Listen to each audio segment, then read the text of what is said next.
सबको नमस्कार। दिल्ली के अंदर अब धीरे धीरे कोरोना की स्थिति बेहतर होती जा रही है।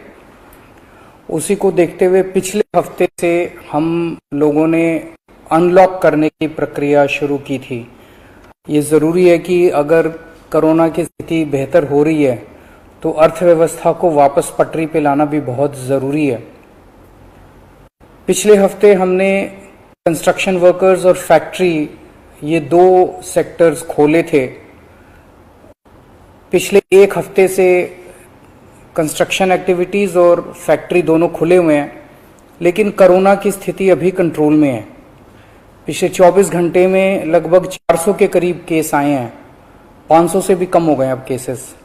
400 के करीब केसेस आए हैं और 0.5% के करीब पॉजिटिविटी बची है, संक्रमण दर बची है।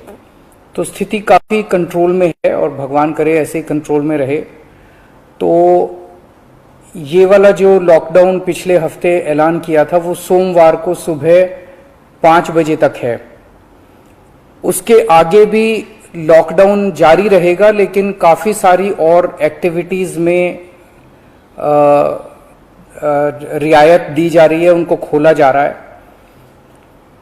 एक तो जितने बाजार हैं, मॉल्स हैं, उनको खोला जा रहा है ऑड इवन के बेसिस पे, कि आधी दुकानें एक दिन खुलेंगी, आधी दुकानें दूसरे दिन खुलेंगी, आधी दुकानें एक दिन, आधी दुकानें दूसरे दिन।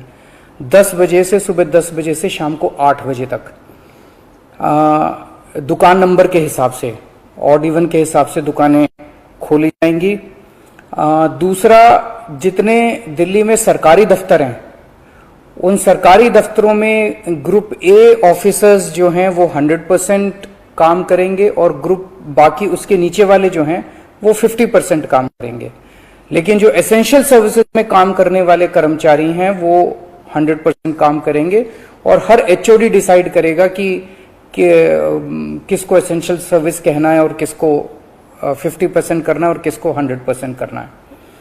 जितने प्राइवेट ऑफिसेज हैं, उन सभी प्राइवेट ऑफिसेज में 50% मैन पावर के साथ वो खोले जा सकते हैं। और लेकिन कोशिश करेंगे कि ज्यादा से ज्यादा लोग वर्क फ्रॉम होम करें और अपने प्राइवेट ऑफिसेज कोशिश करें अपने टाइम को स्टैगर करने की, कि ताकि सब लोग एक साथ सड़क पे ना आए। दूसरी चीज, जो स्टैंड अलोन शॉप्स हैं और जो एसेंशियल सर्विसेज प्रोवाइड करने वाली शॉप्स हैं वो ऑड इवन के बेसिस पे नहीं, वो रोज खुलेंगी। दिल्ली मेट्रो 50% कैपेसिटी के ऊपर चालू की जा रही है और ई कॉमर्स के जरिए जो सामान बेचने की प्रक्रिया है वो चालू रहेगी। तो मोटे मोटे तौर पे ये चीज़ों की रियायत दी जा रही है और मैं उम्मीद करता हूं इसके बाद देखेंगे कि आने वाले हफ्ते के अंदर भी कोरोना की स्थिति अगर काबू में रही तो और कई सारी एक्टिविटीज को फिर उसके अगले हफ्ते खोलेंगे। थर्ड वेव कहा जा रहा है, एक्सपर्ट्स कह रहे हैं कि थर्ड वेव आएगी। कब आएगी, कितनी भयावह होगी, इसके बारे में किसी को कोई जानकारी नहीं है। लेकिन एक जिम्मेदार सरकार होने के नाते हमारी जिम्मेदारी बनती है कि उसकी पूरी तरह से हम तैयारी करें, ताकि अगर थर्ड वेव आती है, अगर बहुत भयानक होती है, तो सरकार उस वक्त जनता के लिए तैयार हो। इसकी तैयारियां पूरे जोर शोर से दिल्ली सरकार के अंदर चल रही हैं और कल लगभग 6 घंटे तक मैंने 2 अलग अलग मीटिंग ली, एक्सपर्ट्स के साथ बात की, जिन ऑफिसर्स ने अभी कोरोना के दौरान काम किया था उनके साथ बात की। हमने 2 कमिटीज़ बनाई हैं, उन दोनों कमिटीज़ के साथ मैंने बहुत डिटेल में चर्चा की। एक चीज हम लोगों को ये तय करनी थी, इस बार कोरोना की जो पीक आई थी, मतलब एक दिन में मैक्सिमम कितने केस आए, लगभग 28,000 के करीब केसेस आए थे एक दिन में, 22 या 23 अप्रैल के आसपास। अगली पीक कितनी हो सकती है, तो यह तय किया गया कि अगली पीक 37,000, एक्सपर्ट्स के साथ बात करके, ऑफिसर्स के साथ बात करके, सबके साथ बात करके, कि 37,000 पीक मान के इसकी तैयारी शुरू की जाए। इसका मतलब ये नहीं है कि अगर इससे ज्यादा की पीक आएगी तो हम तैयार नहीं हैं, हम उसके लिए भी तैयार हैं, लेकिन एक तरह से 37,000 के बेस के ऊपर अगर हम तैयार हो गए तो फिर अगर उससे भी कहीं ज्यादा पीक आती है तो उसकी भी तैयारी हम लोग, उसकी भी, अगर 37,000 की तैयारी हमारी है तो फिर मान लीजिए और ज्यादा आती है तो उसकी तैयारी तो होगी उसके लिए हम ज्यादा तैयार हो पाएंगे। तो 37,000 को एक तरह से बेस माना जा रहा है। 37,000 की पीक की तैयारी के हिसाब से अब सारे कैलकुलेशंस किए जा रहे हैं कि अगर 37,000 की पीक आती है तो कितने बेड्स की जरूरत पड़ेगी, कितने आईसीयू की जरूरत पड़ेगी, कितने उसमें से बच्चों वाले होने चाहिए, कितनी ऑक्सीजन की जरूरत पड़ेगी, ये सारी चीजें, अब कितनी दवाइयों की जरूरत पड़ेगी, ये सारी चीजें अब कैलकुलेट की जा रही हैं। एक पीडियाट्रिक टास्क फोर्स अलग से बनाई गई है। वो पीडियाट्रिक टास्क फोर्स ये तय करेगी कि जितने हमारे ऑक्सीजन बेड्स होंगे उसमें से कितने बच्चों के होने चाहिए, जितने आईसीयू बेड्स होंगे उसमें से कितने बच्चों के होने चाहिए। जो बच्चों के होंगे उसके लिए फिर अलग किस्म का सारा इक्विपमेंट होगा, उसका अलग किस्म के मास्क होंगे, अलग किस्म का ऑक्सीजन का मास्क होगा, उसकी सारी चीजें अलग होंगी। वो पीडियाट्रिक टास्क फोर्स बना दी गई है कल, वो अलग से अपनी तैयारी करके अपनी रिकमेंडेशंस देगी। इस बार ऑक्सीजन की बड़ी कमी हुई थी और ऑक्सीजन की कमी की वजह से हम लोगों ने देखा कि कई बार ऐसे हुआ था जब ऑक्सीजन बेड्स नहीं मिले थे, ऑक्सीजन के लिए काफी संघर्ष करना पड़ा था। अल्टीमेटली अपने को सुप्रीम कोर्ट के इंटरवेंशन के बाद केंद्र सरकार के सहयोग से अपने को ऑक्सीजन मिली, लेकिन जब तक ऑक्सीजन नहीं मिली तब तक दिल्ली में त्राही त्राही मच गई थी। अगली वेव अगर आती है तो हम नहीं चाहते कि इस तरह की दिल्ली के अंदर त्राही त्राही मचे, तो ये तय किया गया, इसकी तैयारी शुरू कर दी गई। 420 टन ऑक्सीजन की स्टोरेज कैपेसिटी तैयार की जा रही है। इंद्रप्रस्थ गैस लिमिटेड से बात की गई है और उन्हें 150 टन ऑक्सीजन प्रोडक्शन का प्लांट, 420 टन ऑक्सीजन तो स्टोरेज कैपेसिटी क्रिएट की जा रही है और 150 टन ऑक्सीजन प्रोडक्शन करने के लिए उनको प्लांट लगाने के लिए कहा गया है। उन्होंने कहा 18 महीने लगेंगे, लेकिन जो भी है शुरुआत कहीं ना कहीं तो अपने को करनी पड़ेगी। इसके अलावा इस बार सबसे बड़ी दिक्कत आई थी टैंकरों की। ऑक्सीजन के टैंकर नहीं थे दिल्ली में, दिल्ली इंडस्ट्रियल स्टेट नहीं है, इसीलिए अपने पास ऑक्सीजन टैंकर है ही नहीं दिल्ली में।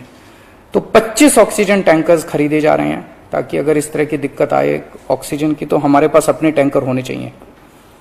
64 छोटे छोटे ऑक्सीजन के प्लांट्स लगाए जा रहे हैं, वो ऑलरेडी लग रहे हैं और हमें उम्मीद है कि अगले कुछ हफ्तों के अंदर, 1-2 महीने के अंदर ये 64 ऑक्सीजन प्लांट्स लग के तैयार हो जाएंगे। अब ये जो हमने डिसाइड किया कि 37,000 केसेस की पीक के हिसाब से हम काम करेंगे, तो उसके हिसाब से तय किया जाएगा कि कितने ऑक्सीजन बेड्स की जरूरत होगी, कितने आईसीयू बेड्स की जरूरत होगी। उसके हिसाब से फिर तय किया जाएगा कितने ऑक्सीजन सिलेंडर्स की जरूरत होगी। जैसे अभी थोड़े दिन पहले हमने 6,000 सिलेंडर चाइना से इंपोर्ट किए थे, तो और कितने ऑक्सीजन सिलेंडर्स की जरूरत होगी और कितने ऑक्सीजन कॉन्सेंट्रेटर्स की जरूरत होगी। अगले आने वाले 1-2 महीने के अंदर ढेर सारे ऑक्सीजन कॉन्सेंट्रेटर्स दिल्ली सरकार खरीदने जा रही है। दवाइयों को लेकर 2 अहम निर्णय किए गए। एक तो ये कि इस वेव में ये देखा गया कि व्हाट्सएप खूब तेजी से, व्हाट्सएप के ऊपर दवाइयां खूब तेजी से प्रिस्क्राइब की जा रही थी और उसके ऊपर मतलब बात फैल जाए कि ये दवाई बड़ी अच्छी है, तो पूरे समाज के अंदर, पूरे शहर के अंदर, पूरे देश के अंदर उस दवाई की अफरा तफरी मच जाती है। तो एक डॉक्टर्स की और एक्सपर्ट्स की टीम बनाई जाएगी। अगर किसी दवाई की डिमांड होती है तो वो डॉक्टर्स एग्जामिन करके बताएं कि इस दवाई से कोरोना में फायदा होगा कि नहीं होगा। अगर डॉक्टर कहते हैं होगा तो सरकार उस दवाई को मुहैया कराने की कोशिश करेगी, और डॉक्टर अगर कहते हैं कि ये दवाई बिल्कुल बेकार है, इससे कोरोना में कोई फायदा नहीं होगा और लोग इसके पीछे भागना बंद करें, तो जनता को उसके बारे में जागरूक किया जाएगा कि इस दवाई के पीछे भागना बंद कीजिए। एक ये। दूसरा, जो जो इंपॉर्टेंट दवाइयां हैं उनकी लिस्टें बना ली गई हैं, उसका कितना बफर, कितना स्टॉक चाहिए होगा, उतना बफर स्टॉक क्रिएट किया जाएगा। एक्सपायरी डेट्स किस दवाई की कितनी है, एक्सपायरी डेट्स को ध्यान में रखते हुए उन सभी दवाइयों का बफर स्टॉक क्रिएट किया जा रहा है, ताकि अगर जरूर, और प्राइवेट अस्पतालों के भी आदेश दिए जा रहे हैं कि वो भी अपने बफर स्टॉक्स इस तरह से तैयार रखें ताकि अगर महामारी आती है तो हम उसके लिए तैयार रहें। इसके अलावा 2 जीनोम सीक्वेंसिंग लैब्स बनाई जा रही हैं एलएनजेपी हॉस्पिटल में और आईएलबीएस में, ताकि हमें भी पता रहे कि दिल्ली के अंदर जो भी वेरिएंट आ रहा है वो वेरिएंट कौन सा वेरिएंट है, पुराने वाला है या कोई नया वेरिएंट आ गया है, और हमें इस बारे में क्या एहतियात बरतने की ज़रूरत है, हम एक्सपर्ट से पूछ सकते हैं। तो ये बहुत सारी चीज़ें कल चर्चा हुई, ये कुछ चीज़ें मैंने आपको बताई हैं और आपको यही आश्वासन देना चाहता हूं कि आपकी सरकार पूरी तरह से 24 घंटे लगी हुई है इसमें। मैं उम्मीद करता हूं कि अब कोई तीसरी वेव नहीं आनी चाहिए, उसके पहले हम कोशिश करेंगे अपने लोगों को वैक्सीनेट कर दें, लेकिन अगर तीसरी वेव आती है तो लोगों को तकलीफ नहीं होनी चाहिए, इसके बारे में हम पूरी कोशिश करेंगे। नमस्कार।